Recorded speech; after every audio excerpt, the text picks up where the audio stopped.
Background. I, 37-year-old female, and husband, 37-year-old male, have been married for 10 years and have 3 children. Every summer, my family takes a vacation to the beach.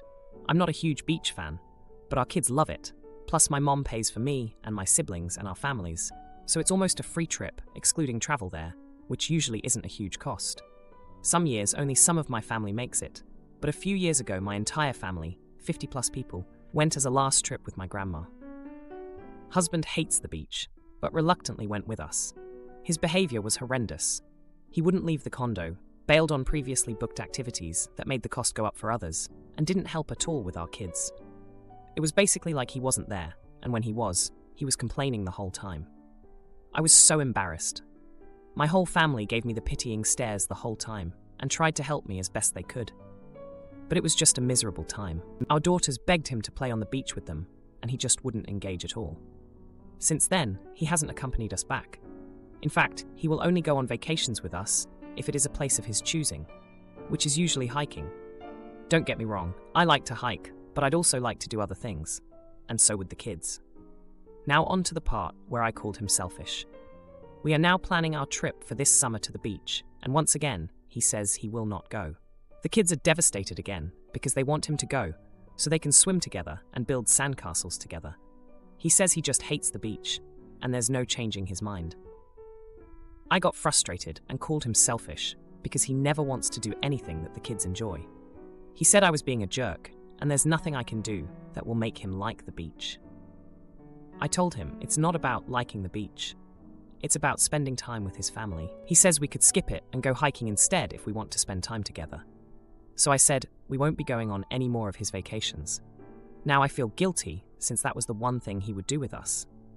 Am I the idiot? I'm not going to deny my kids the yearly beach vacation. They look forward to it all year long, but they are quite literally the only ones there without their dad present, and they've noticed. Edit 2.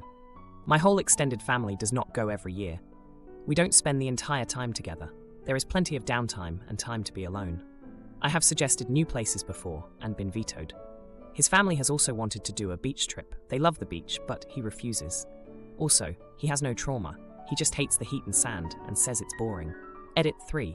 We do go on smaller hiking trips throughout the year. Every other year, we take a long hiking trip in addition to the beach trip. We can only do that every other year, as it isn't a free vacation. He has plenty of vacation time, so that's not an issue. He gets along with my side of the family. Also, in 10 years, he has only gone once. I didn't mind before kids, but I'd like him to go every once in a while with us. I do not expect every year. Last edit. Thanks for all the comments. I'm bowing out of the convo though, as some people apparently have no reading comprehension and are unable to understand that. 1. We go on his hiking vacations multiple times a year. Hiking is literally the only vacation he will choose, so there is no compromising on different locations. 2. He has no trauma with the beach, he just doesn't think it's fun. 3. I never badmouth him in front of our children. 4. I have no control over the location of this particular vacation. 5. He has only gone with us once in 10 years. I don't mind him skipping some, but every once in a while would be nice. Thank you all. Have a nice day. Now, for a few comments before the update. Comment 1.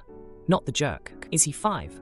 The point of the trip is to make memories, and it's going to happen whether he likes it or not. Unfortunately for him, he is ingraining in the memory of his kids as they grow up that he does not value them, and actually doesn't really consider family time important if it doesn't involve something he directly chose. Kids will remember who was there and built those memories. I agree he's being selfish, but I'd also take on a whiny child. I also don't enjoy the beach, but my family also has a similar trip, and I just man the items while everyone swims. He has to find the joy in it, one being that his family is there and that should matter. Comment 2. Not the jerk. I don't like Peppa Pig, but I put up with the whiny little twerp. I really don't like playing Barbies, but I sure as hell put on the stupid voices and played Barbie's Dream House. I don't like football, and I hate wet muddy fields at 9 AM on a Sunday morning, but I stood there in the pouring rain and cheered my kid on. You do things you don't like, because that's what being a parent is. Keep being a top mom, and let your kids grow up with no good memories of dad doing things they like with them, because he is indeed a selfish pillock. Now, for the update. Hey everyone, back with an update on the beach versus hiking vacation saga with my husband. It's been a hectic week, and I've got some news that I think will leave you all feeling pretty contented. So, after my last post, things got pretty heated between my husband and me. We had a huge argument about the whole situation. I reminded him of the time he promised to try new things when we were dating. He used to be more adventurous, even trying out salsa dancing with me, which he ended up loving. But he shot back, saying that I knew who he was when we married, and I shouldn't expect him to change. The next day, my sister called. She had read my post and wanted to talk. She reminded me of the time when we were kids, and our dad would join us for beach trips, even though he preferred the mountains. He did it because he loved us and wanted to make memories together. That conversation really hit home. I decided to approach my husband again, but this time I came with a plan. I suggested a compromise that might work for both of us. I brought up the idea of a beach trip with a twist. We'd find a coastal area with nearby hiking trails. That way, he could hike in the mornings while it was cooler, and then spend the afternoons with us on the beach. I even found a place that wasn't too hot and had less crowded beaches. To my surprise, he actually considered it. He remembered how much fun we had on our first vacation together, hiking in the mornings and exploring local towns in the afternoons. It was one of the best times we had, and he admitted he missed that. But then, my youngest daughter overheard us talking and said something that really shook him. She said, "Daddy, I just want you to build a sandcastle with me. That's all." It was like a punch to the gut for him. He looked at her, then at me, and I could see something shift in his eyes. The next day, he came to me with a surprise. He had booked the place I suggested. He said he wanted to try for our daughters. He even started looking up sandcastle building tips and tricks online, which was both adorable and hilarious. The trip was set, and we were all excited. But then, 2 days before we were supposed to leave, my mom called. She had to cancel the trip due to an emergency with my aunt. We were all bummed out, especially the kids. They had been looking forward to the beach, and now to seeing their dad build sandcastles. But my husband, out of nowhere, suggested we go on a mini vacation to a local lake with a small beach area. It wasn't the ocean, but it was something. He said he wanted to practice his sandcastle skills. We all laughed, but we were touched by his effort. We spent the weekend at the lake, and it was amazing. My husband actually got into the sandcastle building. He and the girls created an elaborate fortress complete with a moat, and I'll never forget the look on their faces. Pure joy. It was a small step, but it meant the world to us.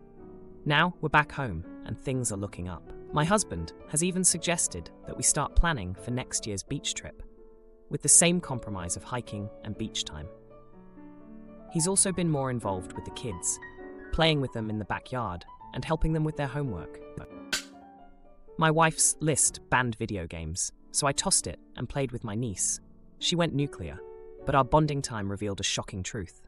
My wife, 24-year-old female, and I, 26-year-old male, got into an argument because she didn't think the way I spend time with my niece was acceptable. Context: I lived with my sister since my niece, 11-year-old female, was born. Last year, I moved out on my own and got married to my wife. Because of the rapid shift in life and work becoming busier than ever, I haven't had the time or energy to make time for that part of my family. Recently, I made time to invite my niece over. No plans, just for her to come over and hang out with my wife and me.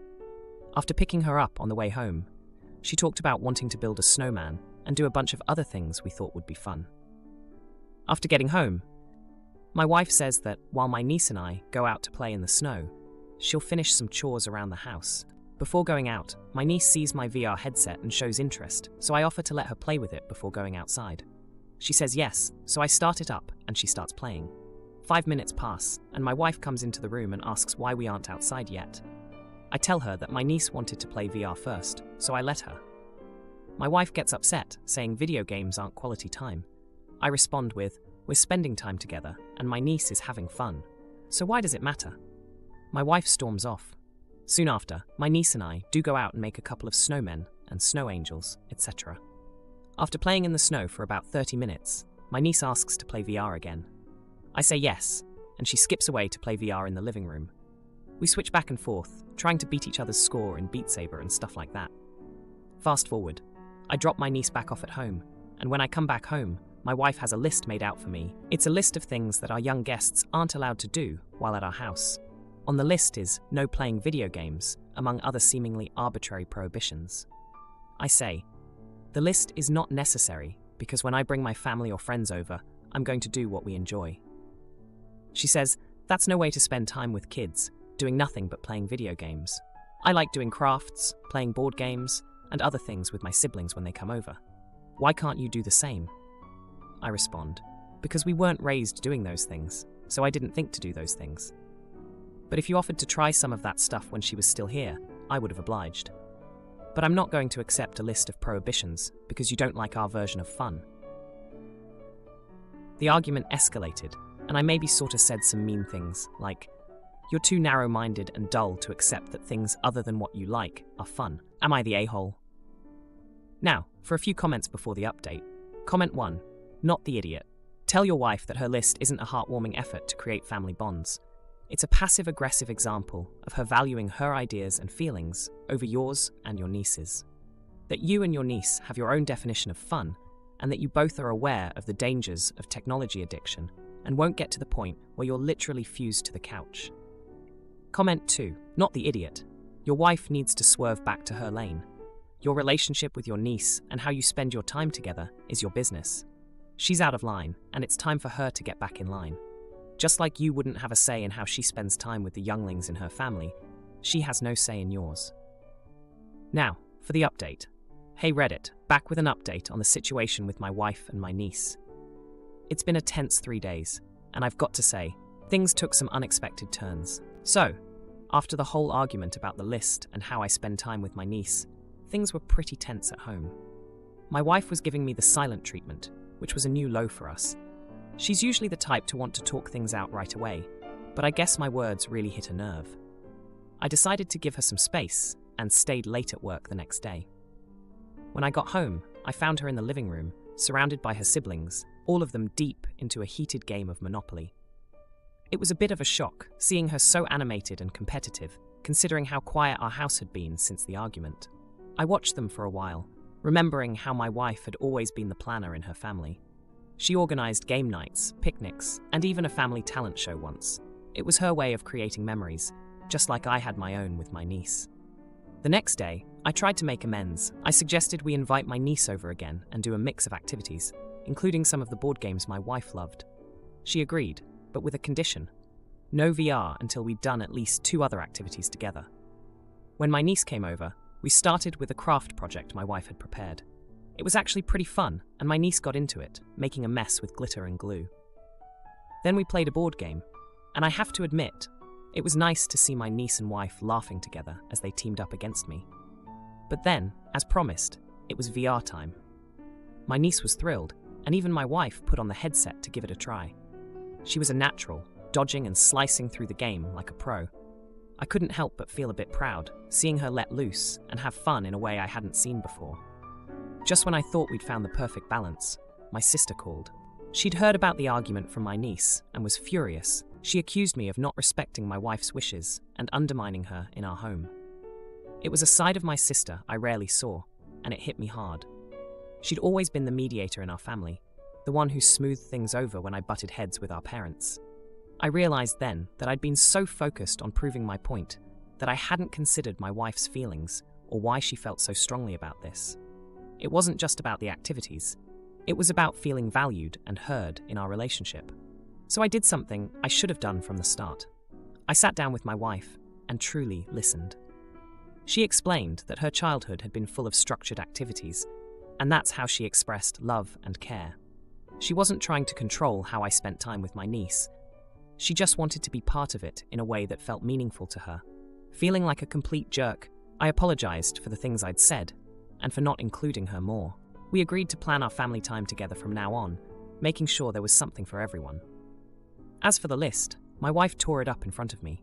She admitted it was a knee-jerk reaction to feeling left out and promised to be more open to different ways of having fun. And here's the subtle justice part. My niece, who'd been quietly observing all of this, piped up with a suggestion. She wanted to make a new list. But this time, it would be a list of all the things we could do together. It included everything from VR to board games to baking cookies. Seeing my wife and niece working on that list together, laughing and compromising, was the best outcome I could have hoped for. It wasn't a dramatic showdown or a big gesture, just a quiet moment of understanding and unity. Sister claims my horse after I hustled for a year, so I changed the locks and she loses it. Her friends witness her downfall as she. I am a 20-year-old woman who started online side hustles a year ago, and I have made a pretty good income since then. My sister has always wanted to have a horse, and I also love horses. I bought one for myself about 6 months ago.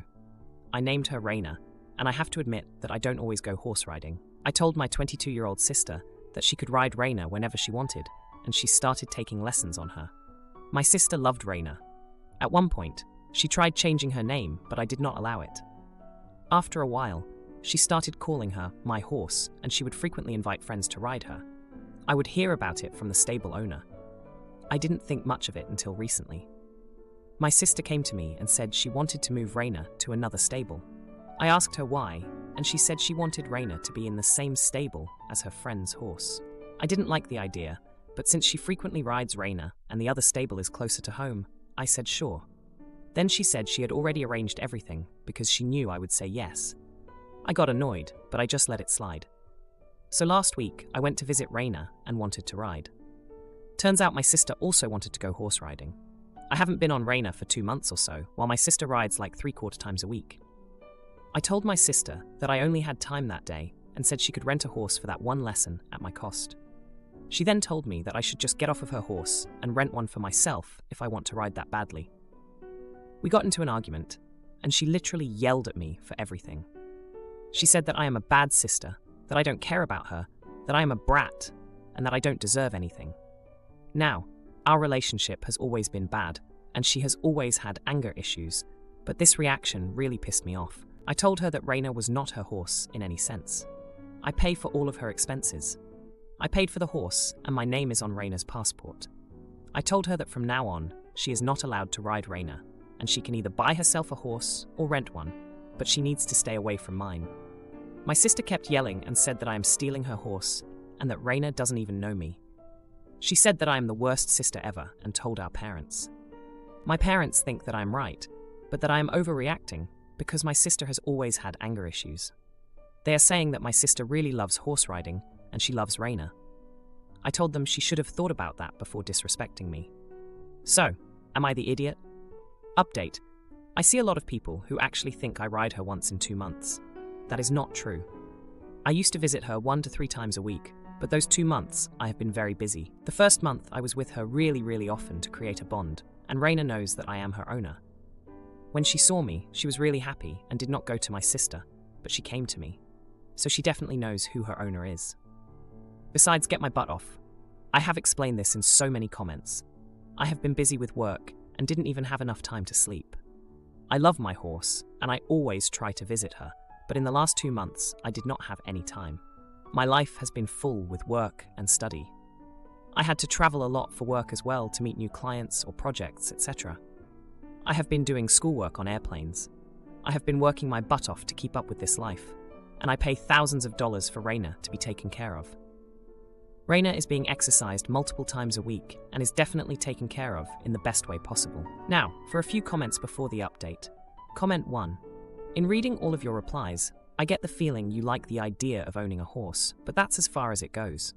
You like stating the fact that she costs a lot of money, she only gets the best care, etc., but you have absolutely no time for her personally.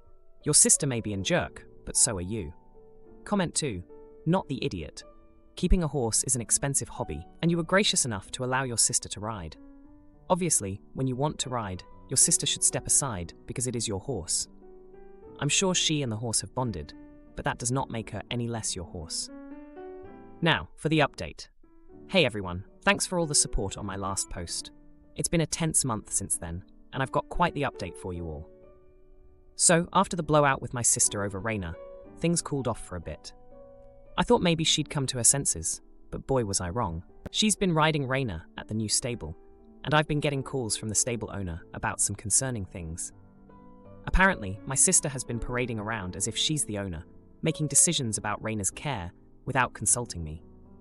She even tried to change Raina's feed, which I had specifically chosen with the vet for her dietary needs. I confronted her about it, and she just shrugged it off, saying she knows what's best for her horse. I reminded her that I'm the one footing the bills, and that she needs to respect my decisions. She rolled her eyes and walked away, leaving me fuming. But here's where it gets really crazy. I found out from a friend that my sister had been entering Raina in local horse shows under her name. I couldn't believe it. I went to the next show to see for myself, and there she was, in the ring, collecting ribbons and acting like she was the star of the show. I was so angry I could barely see straight. After the show, I pulled her aside, and we had it out right there in front of everyone. I told her she had no right to enter Raina in competitions without my permission. She fired back, accusing me of being jealous of her bond with Raina. She said that I was never around and that Raina was practically hers now. I was about to respond when Raina herself became restless, probably sensing the tension. My sister tried to calm her down, but Raina wasn't having it. She nuzzled me instead, and I took the opportunity to lead her away, leaving my sister in a huff. But the drama didn't stop there. My parents got involved again, trying to mediate. They suggested that I let my sister have some control over Raina's activities, since she's so involved with her. I couldn't believe what I was hearing. I reminded them that I bought Raina with my own money, and I'm the one who takes care of her needs. The argument with my parents ended with them saying I was being too harsh on my sister. They don't understand that it's not just about the horse, it's about respect and boundaries. Now, let's talk about Raina's expenses. I've been keeping a close eye on the bills, and I noticed some charges for extra lessons and equipment that I didn't authorize. When I asked the stable owner, he said my sister told him I had approved it all. I was livid. I had to sit down with the stable owner and go through every charge, confirming what was actually mine. I've since changed the locks on Raina's tack locker and given strict instructions that only I can authorize changes to her routine or equipment. My sister found out and went ballistic. She accused me of locking her out of Raina's life and said I was being petty. Just when I thought things couldn't get any worse, I got a call from the stable owner last week. He told me my sister tried to take Raina out for a ride without permission. She had somehow gotten a hold of the new lock combination and was caught red-handed. I had to rush over and deal with the situation. I told my sister that she had crossed a line and that she was banned from riding Raina until she could show some respect. She screamed at me, saying I couldn't do that to her, that Raina needed her. It was a scene, to say the least. If you liked this video, you'll probably like these too. Also, while you're here, please consider subscribing. It's your support that keeps this channel alive and allows me to make better and longer videos. Have a great day.